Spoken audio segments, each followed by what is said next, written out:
right, ndadzoka manje. Ndine nyaya ndiri kunzwa panapa pari kunzi ava pane kakutengana kakaita vanhu. Pane ka demonstration kepondo kari kunzi kakaitwa mumhiri kwemakungwa.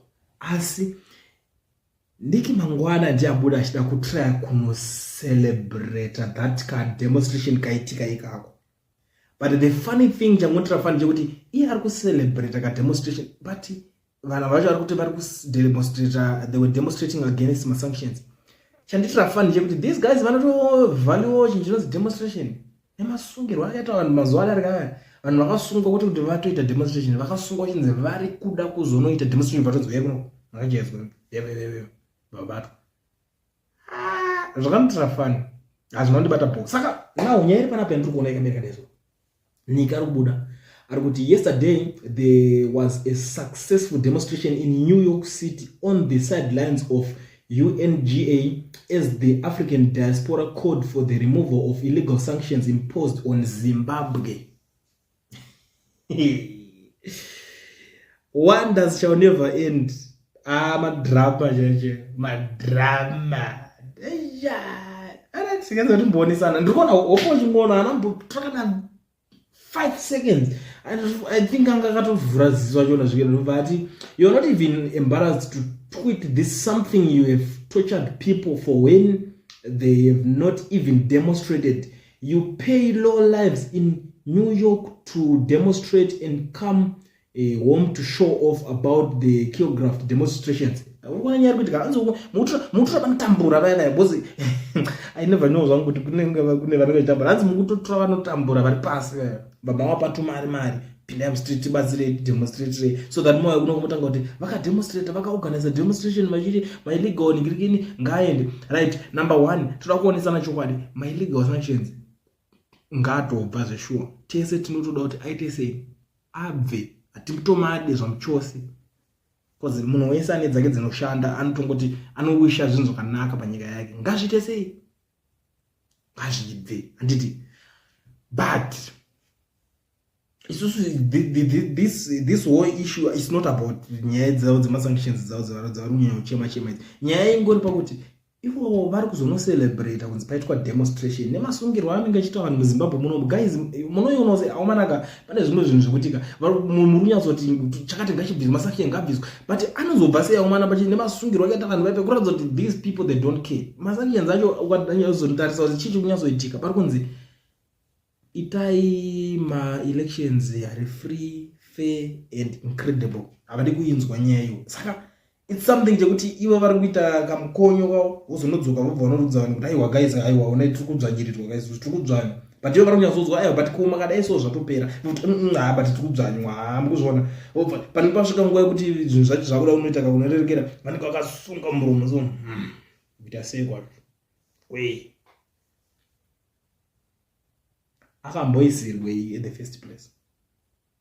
Ndodzimwe nyaya dzekuti tinochida kuti tionesana hatimade but tinofanira kuti tibva tonetsana nechinhu chakakonzeresa kuti aiswe kuti chii chinhu chese chakakonzeresa kuti pange pachinzi pakutanga kunzi sanctions zvese zvakakonzeresa izvozvo zvakaitwa nani ndiani angari trouble causer because pamwe pacho hatingoti angonzi aidiga aiswa no panofanira kunge pane reason pane zvinhu zvangoitwa ivo hapana imbomira hamuna upuse hakuna chinhu chinongonzi wangoitwa zvafanira kuti ivo makanga munopinda munofamba munoenda kumatowns machinji haungosangana nemunhu ungokupambama panomutadzira aiwa hazviti itsese watsika mukonzi watuka munhu waita sei or something pane zvaunenge watoita sei zvinonge watoita saka papo ndinozoti aiwa tiri kungopawa mambama hatina zvatambovaita nikani now umwe wari kubuda ari kuti aren't you ashamed that you celebrate demonstrations in another country when you ban them in yours? Exactly ndo nyaya hope iri panapa.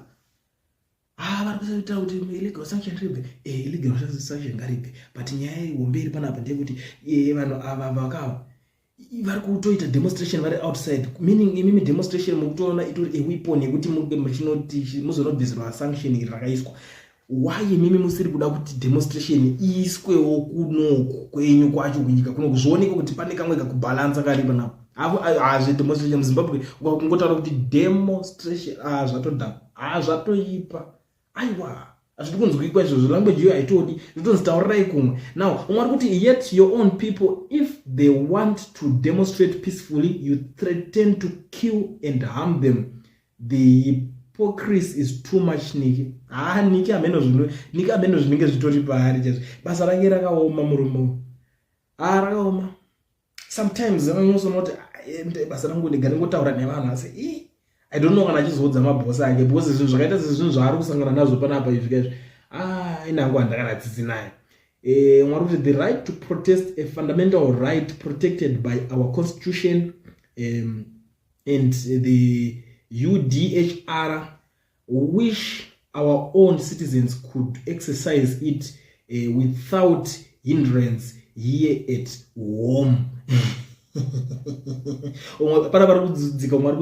Yet real Zimbabweans can't demonstrate against ZANU-PF, PFARE and impoverishment. Nothing to celebrate here since you deny other Zimbabweans the rights you are graciously granted elsewhere.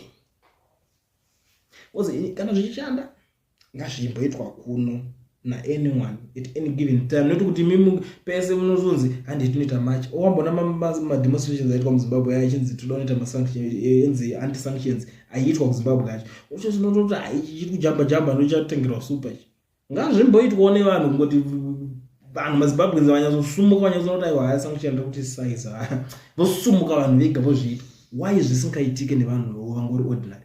Why vanhu vese vachitanga kufanira kutanga vatoitange mabhadharo kuti vaizviite kozi zvinhu zvacho komana ndozi panozonzi ndopai panozobuda zvakubekfire ponzi no zvinhu zvamunoda kuswera muchitiudza izvi ndezvema-individuals. Tinozviramba sei? Tinonyarira kupi? Zvakunzi ndezvema-individuals. Wanzomasa chizvo paZimbabwe akatanga kunzi ndema-individuals akangoipuwa vanhu ma-individuals. And I was like yo and the funny thing panyaya yavo yemasanctions iwo pana muchinda anotwa rutendo matinyaya akabuda kuti ndabvisa masanction. Saka zvakundinetsa kuti these guys vari kuchinzi vachiri kumacha nyaya yemasanctions api futi umwe ari kubuda aicelebrate kuti akamabvisa, meaning ka zvinhu zvakufanira kuti zvichidzokera paposition because anenge achita umwe ari kuita kuti ndakaita se ndakabvisa. Ini ndo zvandakanzwa according to nemarumors isaitaura ikwatoterera iye achitaura ndozvita the guy wokubvisa masanctions, the guy wokujamuka against ma sanctions. Saka vamwe vanhu vachiri kuite iwo akabviswa nemunhu wani ma sanctions ake. Ena handisi kuataka munhu wani zvangu but ndingotaura nyaya dzavo dzavanenge vachitaura vanokanganwa but isu hatikanganwa because isu tichida kunyatsokunzwisa nyika yedu michamana chigwe munopengere tingaratadza kutotaura zvenyika yedu tichinyatsozinzwisisa zvinhu zviri kunyatsoitika handizvi. Mwari kuti aiwa asi dai manga muri munyika medu munomuka vakavadai vakaurayiwa vanhu ava musangano wacho usati watomboitwa.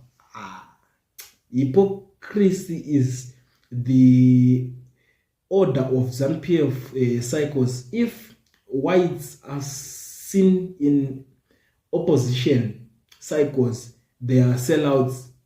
In ZANU-PF, they are not. Zimbabweans are not allowed to demonstrate in their own land, but ZANU-PF is allowed to demonstrate anyway at any time. Remember, there is a time for anything.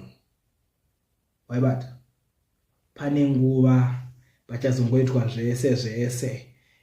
Our problem as a nation is corruption, nepotism and incompetence. Mazimota millions munotenga. When it comes to zvinhu zvine musoro moda kutitaurira zvima sanctions akwanai. Thank goodness kuti kuno Mwari kutonzi kuzisolva like situation yacho because pamwe pacho unotomboitanga unongotaura wega and pamwe pacho unotanga kuforce vanhu kuti vanyatso understand vave ne better understanding because ivo mumwe munhu achitongobvira kuti uyu anondibho utaura kuti chikweyo. I was like zvatokuta asiriwo here ma-issues ari kuswera achinetsa vamwe vanhu vanana basa nazvo but amen zvikatingotaura nevanoda. Mumwe ari kubudawo panapa ari kuti before we demonstrate against sanctions, let's unite to demonstrate against ongoing endemic corruption incurred by VP Chiwenga. Corruption is now a security threat. Zvinonetsa futi. Unoona chimwe chinhu ndakataura hangu ndikuti zvinonetsa nyaya yekuti tikada kutanga noti masanctions zvakazotaurwa nekuti zvakataurwa nachiwenga nyaya yemasanctions ana hope vaibuda vachitaura nyaya dzemasanctions but tarisa zvakaitwa hope izvozvo hope hachataure zvaiita hopeanobuda achivava masanctions waitozoti wakomana murume ari kuvava ari kuexposa mucovid mai makana zvakaitika akaexposa corruption imwe isingaiti vaangori kana atotorwa atobatwa but ndosemu corruption yakutaurwa naVP Chiwenga yataurwa navo ivo vakutotanga kutotsvaga kuti ndiani anoshuwa kuita corruption hachuwa ndiani anori kuita corruption zvikataurwa nemumwe munhu asiri kuwirirana navo asiri kusadi kwawo zvinozanzi ari kuvenga nyika yake ari kuataka nyika yake. Anyway, this is Zimbabwe for you. Ndonyaya iripo guys, ndangondiwe nani pana mnda kubatira nyaya yekuti nyika ari kucelebrate vanhu vaka demonstrator ku New York City kuti nyaya dzekuti masanction ati. Munoona sei nyaya